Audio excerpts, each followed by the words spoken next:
amigos? Chegando para falar um pouquinho sobre esse jogo do Atlético contra a representação do Juventude. Foi muito decepcionante. Eu não posso fugir da coerência dentro daquilo que eu vinha defendendo nos últimos dias, porque eu pregava e sigo pregando que é uma obrigação do Galo se classificar diante de uma equipe. E aí eu não tô falando sobre o Juventude, que é uma instituição que eu respeito muito, muito tradicional, que inclusive foi campeã da Copa do Brasil antes do Atlético. O Atlético, que é bicampeão da Copa do Brasil, quando foi campeão, o Papo já havia sido vencedor em uma edição no século passado. Então, tem muito respeito pela instituição Juventude. Porém, a gente precisa tratar de maneira muito prática. É um time da divisão inferior.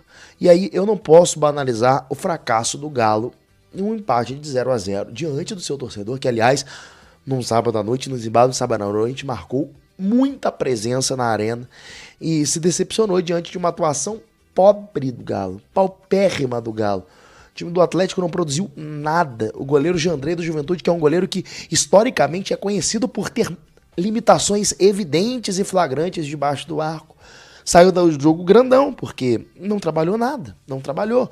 O Atlético não proporcionou perigo. Na minha visão, o técnico Eduardo Domingues, ele cometeu alguns erros de decisão, como por exemplo a entrada do Dudu pela direita.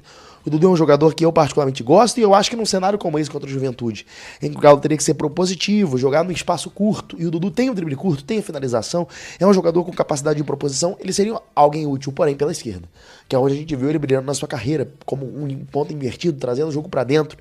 Vindo pela direita, era um atleta desequilibrado, um atleta jogando torto dentro de campo, e um jogo que só serviu para queimar a imagem do Dudu com o torcedor atleticano, se é que ainda se precisa disso, porque de fato não conseguiu viver grandes momentos com a camisa do Alvinegro.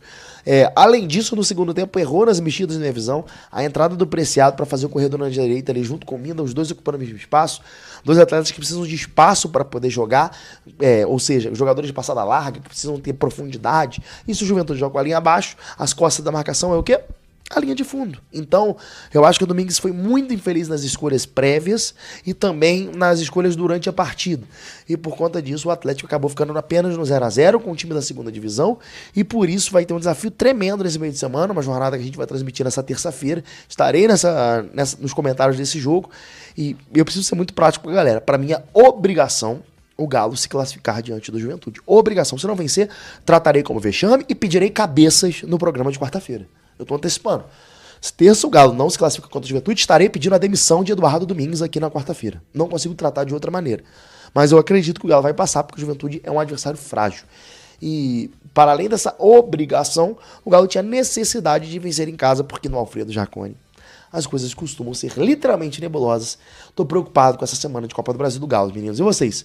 Acham que o Atlético pode buscar esse resultado lá no Alfredo Jaconi?